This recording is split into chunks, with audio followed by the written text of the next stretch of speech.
Je vais maintenant passer la parole à Jean Motte, qui a fondé une école et qui va également intervenir sur la médecine chinoise, peut-être sur cet autre aspect. La médecine chinoise, comme vous savez, c'est pas mal de choses.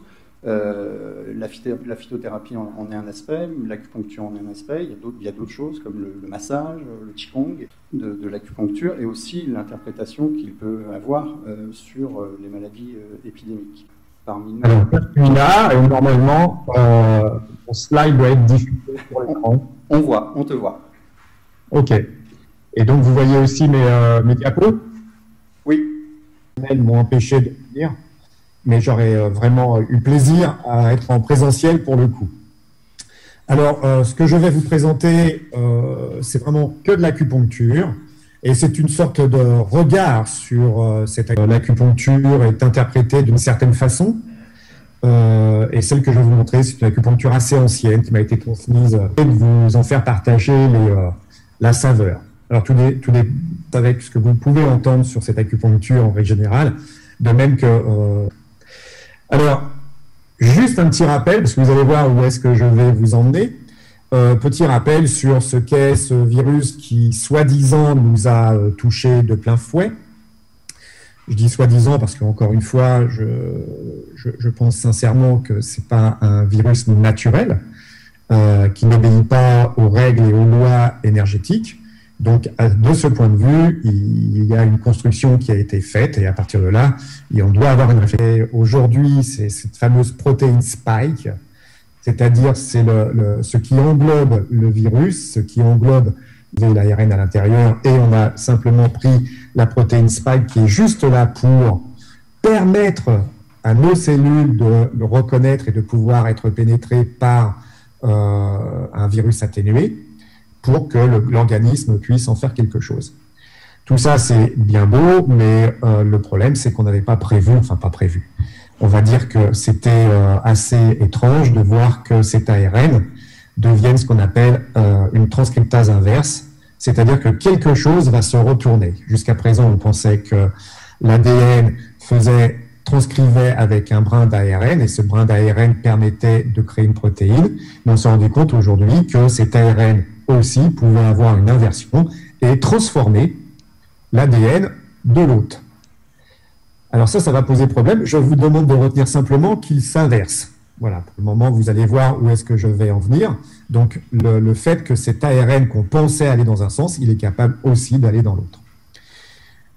Donc, les rétrovirus ont subi une explosion de nos connaissances au cours de ces 40 dernières années. Le terme rétrovirus signifie qu'il se comporte à l'envers, à savoir que l'ADN produit l'ARN et que l'ARN produit des protéines, ce que je viens de vous dire. Ça, il faut que vous l'ayez en tête. Les rétrovirus, elles le copient et elles commencent à exprimer l'ARN. Une partie de cet ARN est traduite en protéines qui sont nécessaires pour emballer le rétrovirus et être traité de la cellule et infecte d'autres cellules. Bon, c'est transcriptase inverse. Je reprends. On injecte un ARN en pensant qu'il va se comporter comme il se doit, c'est-à-dire transcrire, mais il s'inverse et devient une transcriptase inverse qui va modifier l'ADN de l'hôte.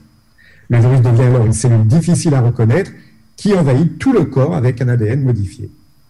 Alors, vous vous rendez compte qu'en fin de compte, jusqu'à présent, le virus, et on va y revenir sur le système immunitaire, il allait chercher tout simplement dans notre bibliothèque universelle s'il pouvait lutter contre, mais aujourd'hui, il ne peut pas le faire. C'est cette problématique-là qui est fondamentale et qui est majeure, je pense, dans tout ce qui se passe encore aujourd'hui. C'est très compliqué, hein. Ça s'appelle la guerre des virus, SIDA et Ebola. C'est un monsieur qui a fait toute une étude avec les États-Unis et la France pour voir comment tout ça se mettait en place, qu'est-ce qu'il y avait derrière, en fin de compte, ces histoires de virus, parce que vous savez que c'est une vraie guerre qui est mise en place. Sous Nixon, la démographie africaine, enfin, vous vous rendez compte que c'est censé à manipuler des brins d'ADN pour former le sida, qui leur a totalement échappé, et que maintenant c'est le monde entier qui en est contaminé. Mais ils connaissent très bien ce brin d'ADN qu'on appelle le HIV, hein. Et puis ensuite, ils ont créé un autre virus qui est le Ebola, qui est très bien maîtrisé, très bien circonscrit. Quand on le sort, on sait dans quel endroit on va le mettre et on est capable de l'arrêter assez nettement. Un monsieur bien de chez nous, un Français qui est décédé aujourd'hui, mais qui a des travaux absolument fabuleux, c'est d'autres trucs. Pour pouvoir arriver peut-être à un Nobel, il faut passer outre certaines, comment dirais-je, droitures d'esprit. Donc si ça vous intéresse, c'est un livre absolument remarquable, extrêmement dur à lire, mais qui vous explique un petit peu tout le regard énergétique des attaques épidémiques. Je suis intimement convaincu que vous avez certainement déjà entendu ce qu'on appelle le fong, c'est-à-dire le vent. On va vous parler que le fong est le vecteur des 100 maladies, que c'est grâce au fong le fong est le porteur du chaud, du froid, du sec, de l'humide, etc. Ok, mais il faut revenir à ce caractère fong. Qu'est-ce qu'il signifie exactement?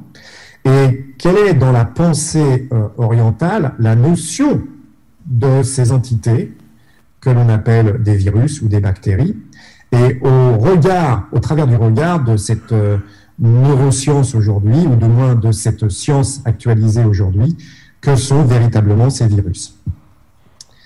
Alors, une loi, c'est selon Lamarck, quatrième loi, tout ce qui a été acquis, tracé ou changé dans l'organisation des individus pendant le cours de leur vie est conservé par la génération et transmis aux nouveaux individus qui proviennent de ceux qui ont éprouvé ces changements.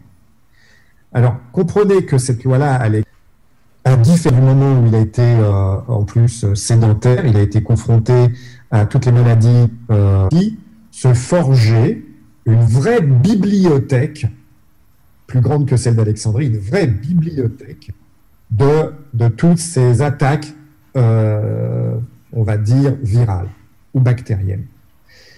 C'est-à-dire qu'à chaque fois que vous avez une attaque, entre guillemets, virale, je dis bien entre guillemets, vous allez comprendre tout à l'heure pourquoi, à chaque fois que vous avez une attaque virale, les globules blancs, qu'on appelle des globules blancs naïfs, ne savent pas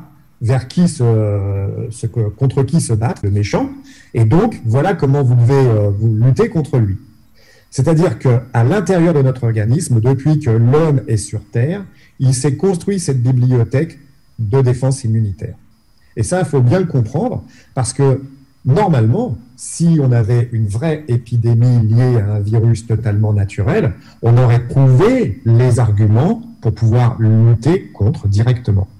Sauf qu'il y a un abaissement de la défense immunitaire qui est assez importante, et on va voir comment ça s'est opéré. Et deuxièmement, en allant chercher dans la bibliothèque, le thymus, il est incapable de trouver quelle est... Donc la notion de fong, puisqu'on parle de virus, la notion de fong est un peu particulière. En fin de compte, on n'est pas attaqué par des virus externes, on n'est pas attaqué par des choses qui viennent de l'extérieur de nous. Je rappelle que dans le SOEN, il est bien précisé que avant de tomber malade, il faut qu'il y ait une déficience de l'énergie de défense, c'est-à-dire l'énergie Wei. S'il n'y a pas cette déficience de l'énergie de défense, il n'y a aucune raison de tomber malade. C'est pour ça que, par exemple, dans le SOEN, il est précisé comment rentrer dans la chambre d'un malade en faisant des méditations visuelles pour permettre justement de s'entourer de couleurs visuelles pour lutter contre l'énergie néfaste et délétère qui est autour de nous.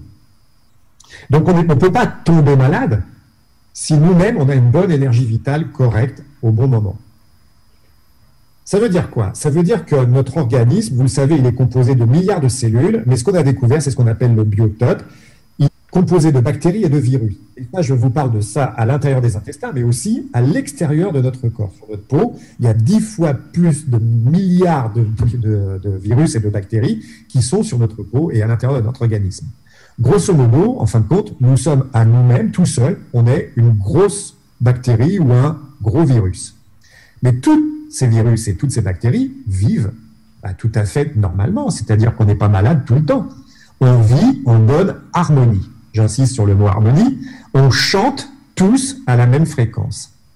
Et ce que les Chinois ont tenté de nous expliquer au travers du SOEN, c'est qu'à partir du moment où vous avez une déficience énergétique, alors votre fréquence va s'abaisser petit à petit, un petit peu comme si vous voyez la mer qui recule et descend, laissant apparaître à ce moment-là des rochers. Et ces rochers, ce sont un virus et une bactérie, ou une bactérie. Et à partir du moment où cette bactérie est découverte, c'est-à-dire qu'elle n'obéit plus à votre fréquence à vous, elle devient autonome et va se mettre à chanter à sa fréquence à elle, devenant alors pathologique. Alors, il faut bien comprendre donc que nous devons retrouver notre énergie vibratoire suffisamment haute pour que tous les virus et toutes les bactéries qui sont en nous, je le rappelle, elles sont déjà en nous depuis la nuit des temps, restent dans une norme pour ne pas devenir elles-mêmes pathologiques. Un petit schéma. Imaginez dans le schéma 1 ici, voilà, vous baignez, là, en grisé, c'est toute votre fréquence à vous, et puis à l'intérieur, vous avez une bactérie, un virus et une autre entité un peu particulière. Pour X raisons, vous avez une déficience de votre énergie qui commence, si ça continue à descendre, quelque chose d'un peu plus important, comme un virus, et si ça devient encore plus bas au niveau énergétique, une bactérie, puisque nécessairement, il y a une grande différence entre une bactérie et un virus. Là aussi, c'est une question de taille, et donc pour que la bactérie puisse chanter, il faut qu'elle ait plus d'espace énergétique, et donc il faut que votre seuil d'énergie de défense soit extrêmement bas. Donc on n'attrape pas de maladie. On devient malade parce que, à l'origine, il y a une déficience de l'énergie de défense. Et dans le Wayne Answer, il est bien précisé que vous n'êtes pas malade avec la chaleur externe, le climat froid, le climat sec ou les autres climats connus. C'est avant tout parce qu'il y a eu une émotion. C'est-à-dire que c'est l'émotion à l'intérieur de vous qui va faire une déficience de l'énergie de défense, qui va occasionner à ce moment-là une attaque climatique externe. Donc, on apprend en règle générale dans les écoles qu'il y a deux attaques possibles, les climats externes et les émotions à l'interne. Mais dans le Wayne Answer, il est bien précisé qu'avant tout, c'est une émotion qui va vous léser, va diminuer votre énergie de défense, laissant à ce moment-là vibrer en vous des éléments pathogènes. Ça, c'est très important, hein. C'est-à-dire que tenter de dire il faut évacuer anxieux, ce n'est pas évacuer anxieux, c'est libérer les couches pour que l'énergie interne de votre corps humain puisse s'exprimer, remonter. Et quand vous faites remonter l'énergie, eh bien, nécessairement, de nouveau, vous remettez tout le monde à l'unisson. Voilà, c'est très important à comprendre. Pardon, j'en ai passé. Donc, les virus-bactéries ne sont pas pathogènes tant qu'elles chantent à l'unisson dans notre... Le virus, la bactérie, laissée seule à sa fréquence, devient pathogène pour l'organisation entière du corps humain. Alors, déjà, on peut aller étudier 4 points qui sont essentiels pour réguler et harmoniser les fréquences. C'est le 12, alors je l'ai écrit en ancien, hein, c'est le 12 Doumaï, le 4 GI, le 55 Vessi et le 21 Renmai. Ils ont tous une particularité, ces points. Le 12 Doumaï, c'est le Chi qui harmonise, donc l'harmonie du Chi, donc il n'est pas anodin. Le 4GI, ben, vous le connaissez sûrement, mais c'est deux bouches qui chantent. Alors, quand je vous explique cette terminologie, hein, c'est tout simplement que j'ai été chercher les analyses des caractères, des idéogrammes, qui sont, en fin de compte, un signifiant. Et qu'est-ce que voulait signifier le chinois quand il écrivait le 4GI au coup? Ben, qu'est-ce qu'il voulait signifier? Il montrait deux bouches, l'une qui chante et l'autre qui fait un contre-chant. Alors, quand vous savez que le 4GI, c'est un des très grands points d'acupuncture qui va libérer les couches yang, que ça soit tant dans une dialectique de sudorification ou bien pour renforcer l'énergie de défense, tout simplement parce qu'il agit aussi sur le gros intestin qui est le géniteur de toute cette énergie de défense, eh bien, ce grand point, c'est chanter à l'unisson. Donc, c'est permettre à votre corps de renforcer votre énergie de défense pour que tout le monde chante pareil. 55 Vessi, il a aussi cette idée de bouche à l'intérieur pour chanter ensemble. Et le 21 Gémeaux, peu inverse. Il revient, il fait une retranscriptase inverse. Le 21 Renmai, il a cette particularité de faire un retour sur lui-même. C'est c'est comme si le temps s'était mis à tourner à l'envers. Et donc, à partir du moment où le temps tourne à l'envers, vous n'êtes plus dans le bon temps. À ce moment-là, vous tombez malade. La notion du 21 Renmai est extrêmement importante, d'autant qu'elle va toucher plutôt la gorge, plutôt le foyer supérieur. Et donc, ce point, il aura vraiment utilité à être piqué. Pendant ces 2 ans où on a été un petit peu soumis au Covid, ceux qui pouvaient se déplacer venaient au cabinet, même si c'était interdit, on se débrouillait quand même pour pouvoir faire des séances. Et je dois dire que les techniques qui étaient mises en place étaient tout simplement de renforcer, encore une fois, ce que je suis en train de vous expliquer et de ne pas chercher à aller se confronter à des symptômes. Pourquoi? Parce que le but n'est pas, et je vais y venir après, n'est pas de soulager les symptômes, mais de bien mettre l'énergie de l'individu dans le bon rythme, dans le bon champ de l'univers qui l'entoure.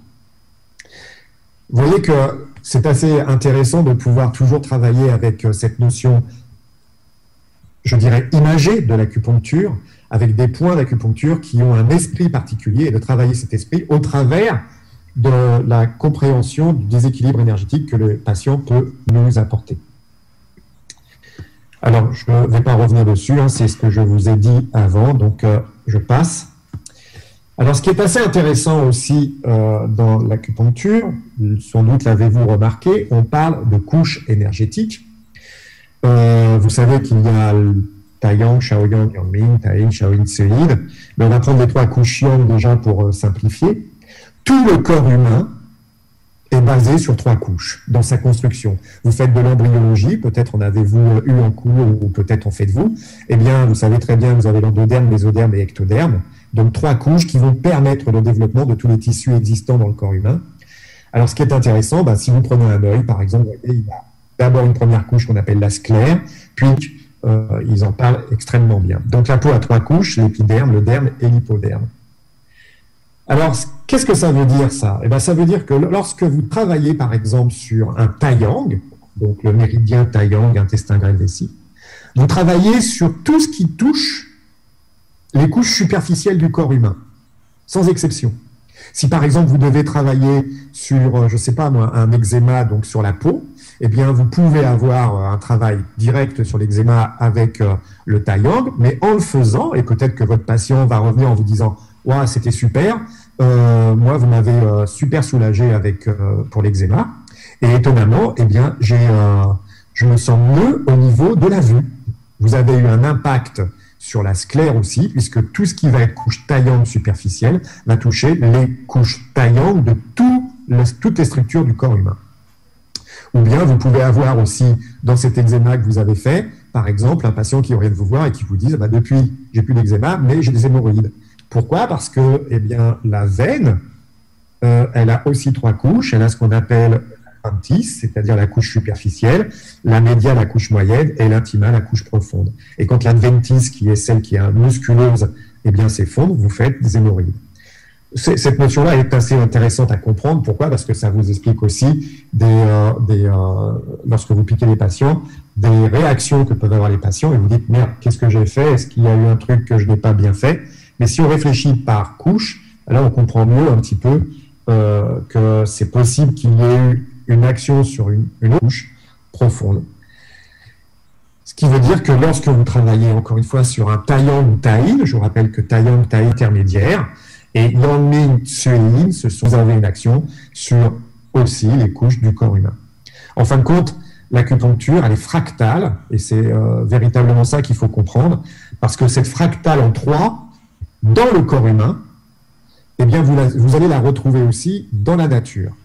Et je crois que la grande différence aujourd'hui que moi je vois au bout de 40 ans d'expérience d'acupuncture, ça fait 40 ans que je la pratique et que je la travaille, véritablement la différence c'est celle-là, c'est-à-dire que la plupart de cette acupuncture est faite en faisant l'homme dans l'homme, c'est-à-dire on fait les fractales dans l'homme, en travaillant sur les couches de l'homme par rapport à ces couches intermédiaires en lui.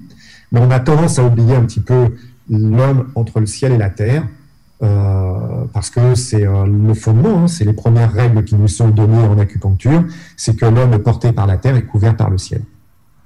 À tel point, je ne vous ai pas mis le schéma là, mais j'ai fait pas mal de dissections à l'école de médecine à Paris, et vous pouvez que me croire sur parole, mais si vous prenez une calotte crânienne, que vous la coupez, cette calotte crânienne, que vous l'ouvrez, vous allez avoir à l'intérieur la grande ours qui est dessinée. C'est-à-dire vous retrouvez 7 trous de la grande ours qui est orientée, en fin de compte, pour différentes personnes, elle est toujours orientée différemment, parce que c'est un petit peu le Ming. Le Ming, c'est cette destinée qui est celle qui va nous être donnée par cette grande ours au moment de notre création.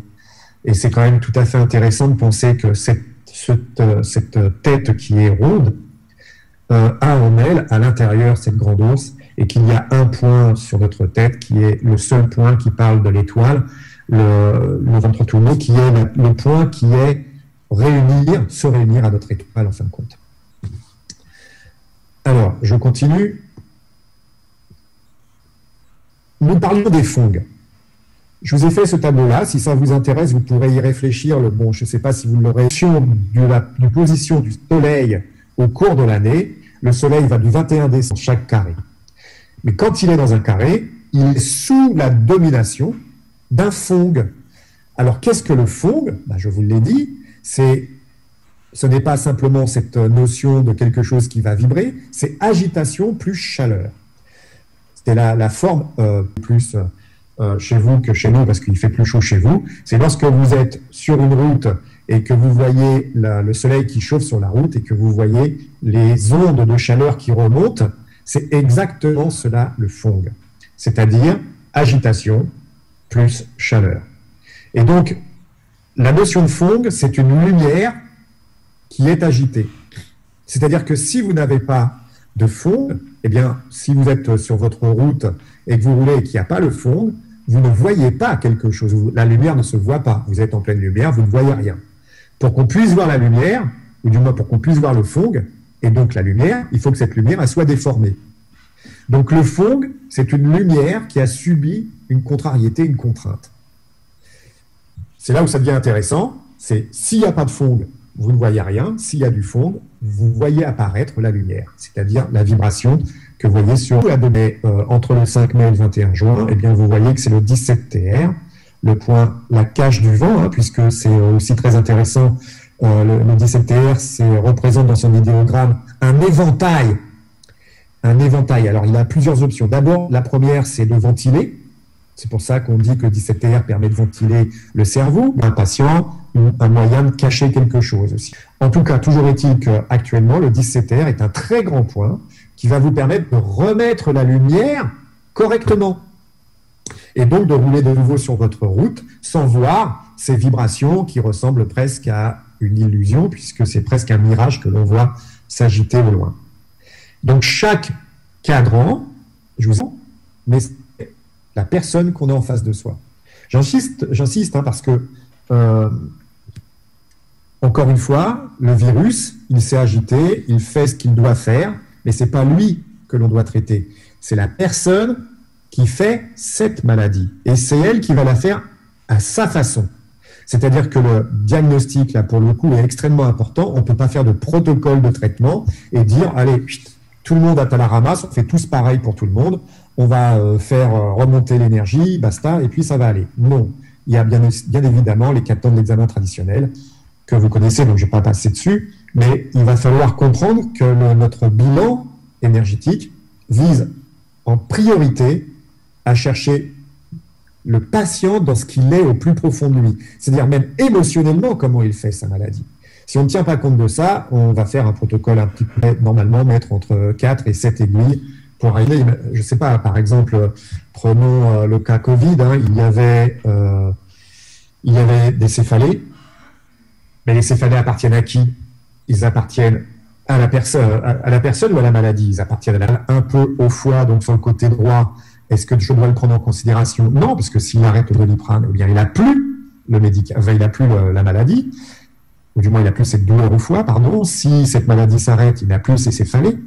Ce qui va nous intéresser, c'est l'énergie de l'être humain qui est en train de le vivre.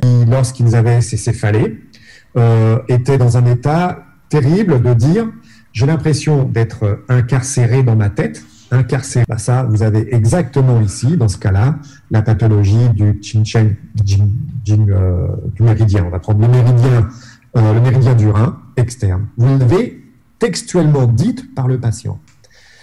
Et chaque patient va l'exprimer à sa façon. Voilà, vous en avez d'autres qui vont vous dire ouais, j'ai une sensation quand j'ai mal à la tête, plus sur le méridien du gros intestin qu'il faudra aller. Bref, ce qui compte, c'est comment le patient fait sa maladie, ce n'est pas la maladie elle-même qui nous intéresse. Donc, il va falloir bien sûr traiter cette personne, et je rappelle qu'il va falloir traiter ce qu'on appelle le système immunitaire. Vous le savez tous,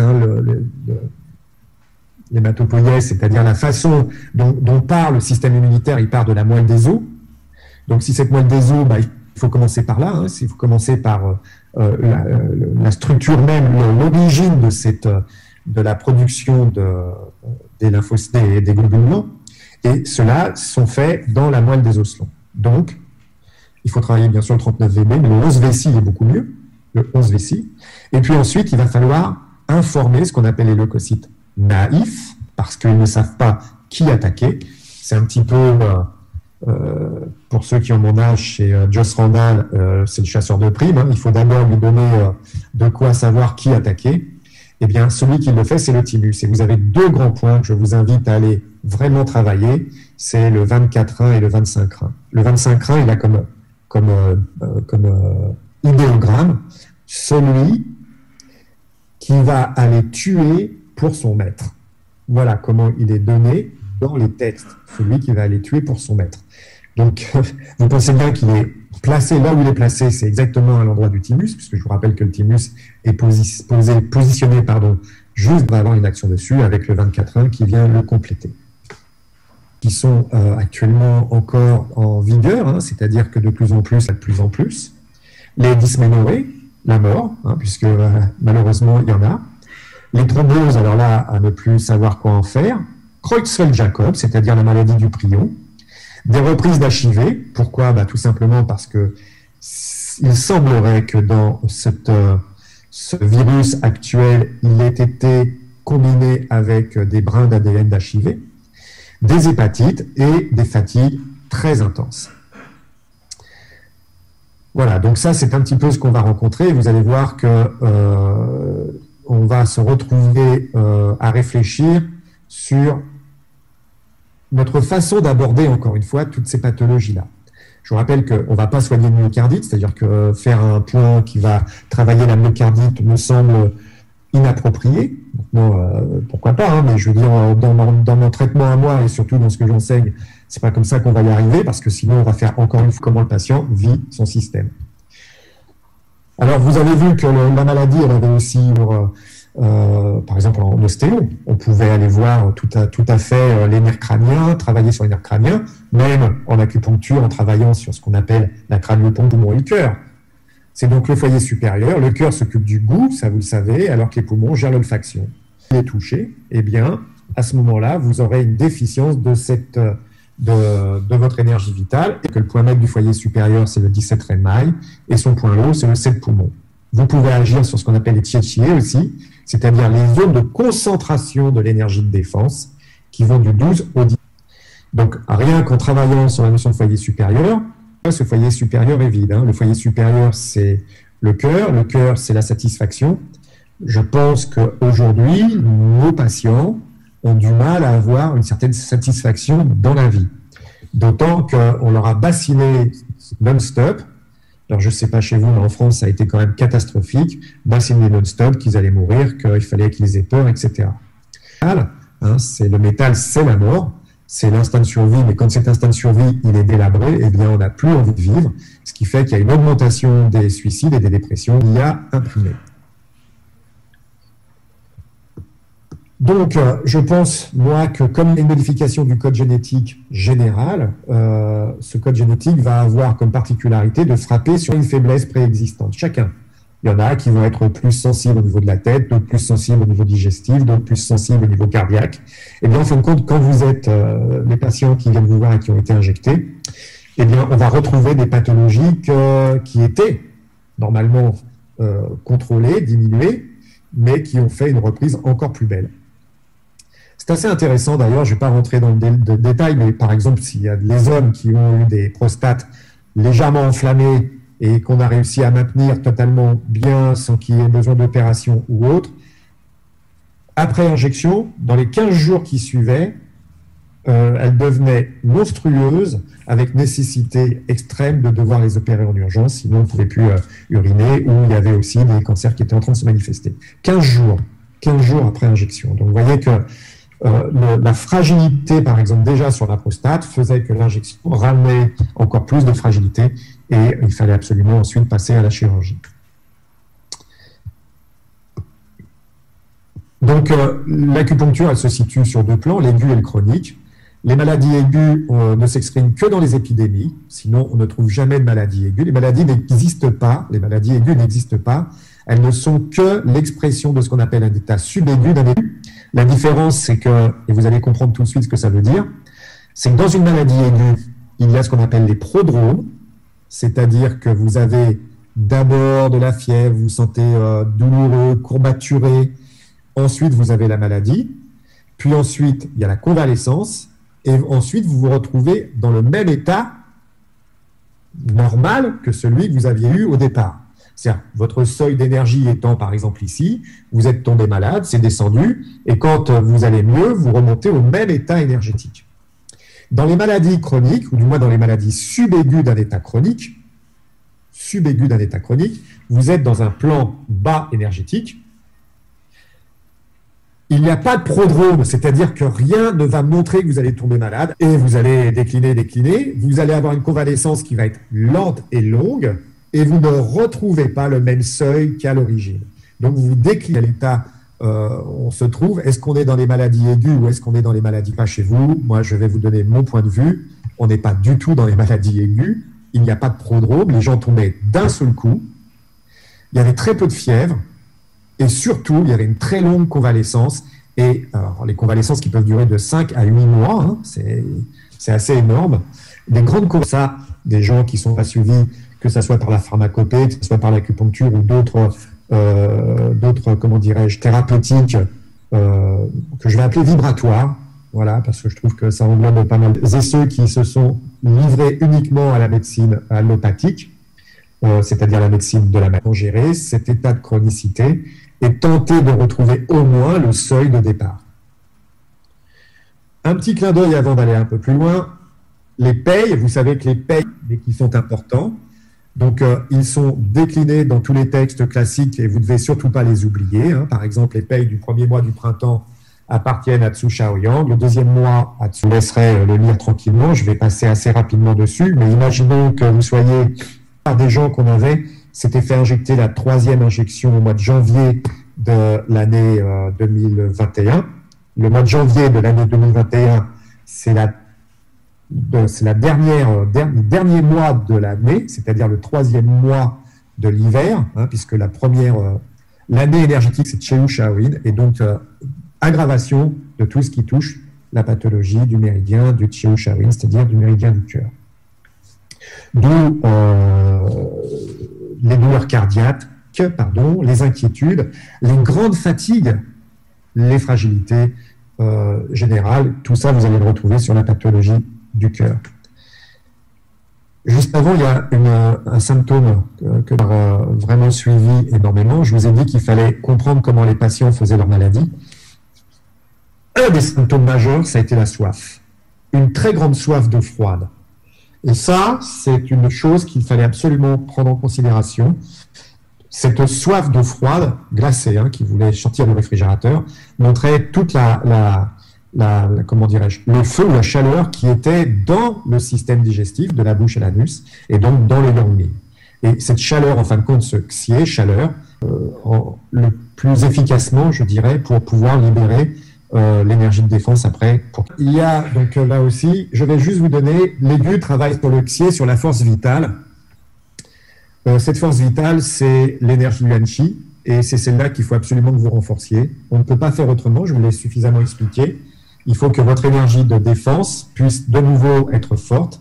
Et le 52 Vessi, 23 Vessi et 4 Duma, ils sont extrêmement importants. Pourquoi? Déjà parce que ça touche, il fallait avoir peur, qu'on allait tous mourir, que c'était une épidémie mondiale, etc. Fait que le rein s'est épuisé. Et il s'est épuisé, vous savez que le rein, on dit que c'est la force, enfin, c'est marqué comme ça dans le Sowen, le rein c'est la force à se tenir debout.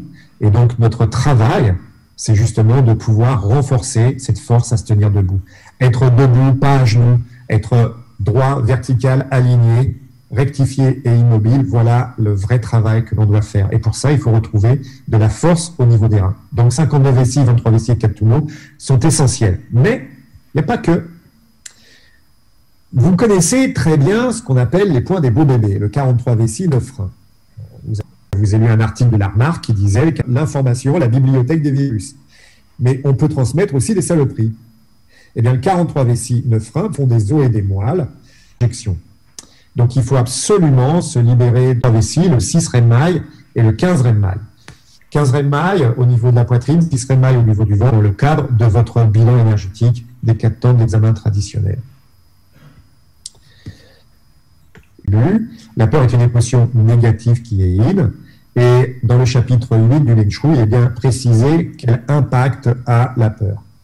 Alors là, je vais être très clair, on mélange un petit peu tout en acupuncture depuis quelques années, on mélange ce qu'on appelle les entités viscérales avec les émotions. Les unes et les autres n'ont rien à voir. Combien de fois j'ai pu lire que, je sais pas moi, le rhum c'était la colère. C'est absolument pas ça. Le rhum, c'est pas une émotion. Le rhum, c'est une entité qui a une particularité, c'est que quand elle va être lésée, elle va avoir une action sur l'être humain qui va le rendre asocial. Asocial, ça veut dire qu'il ne pourra plus vivre dans la société. Ça, c'est une entité qui est touchée. Eh bien, on sait que la peur, elle va impacter et les paroles inconvenantes. Donc, folie et paroles inconvenantes, c'est pas anodin. Hein. Actuellement, il y a une recrudescence extrêmement importante de la violence. Il y a, quand je vous dis, en France, c'est assez catastrophique. Hein, dans des villes, ça va à plus de 61%. Psychiatrie, qui est touchée, c'est le rouge, avec violence, agressivité, folie qui est en train de guetter tous les humains si on ne transforme pas cette peur en quelque chose de beaucoup plus léger, tout simplement la joie.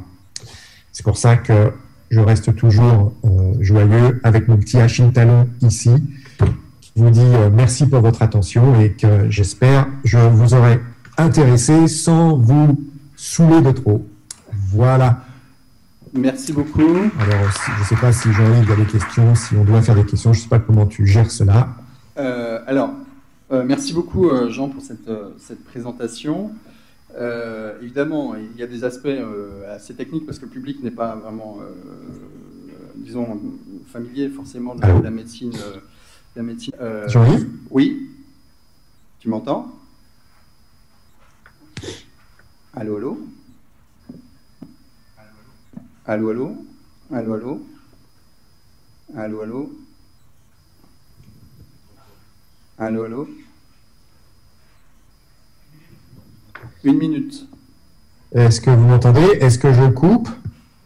Non. Est-ce qu'il y a des questions? Ne coupe pas, on règle le son. On vous entend? On t'entend très bien. C'est toi qui nous entends pas. On va régler.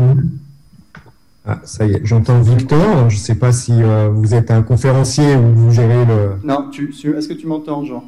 Je suis un conférencier, je peux passer après je pense. D'accord, ok. Ah. Je vois Jean-Yves, mais je ne l'ai pas en... On règle le son. Est-ce que tu m'entends? Est-ce que tu m'entends?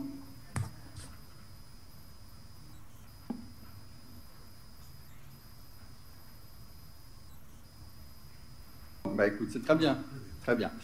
Non, reste un peu avec nous si tu veux bien. Tu m'entends très bien là? Merci pour cette présentation.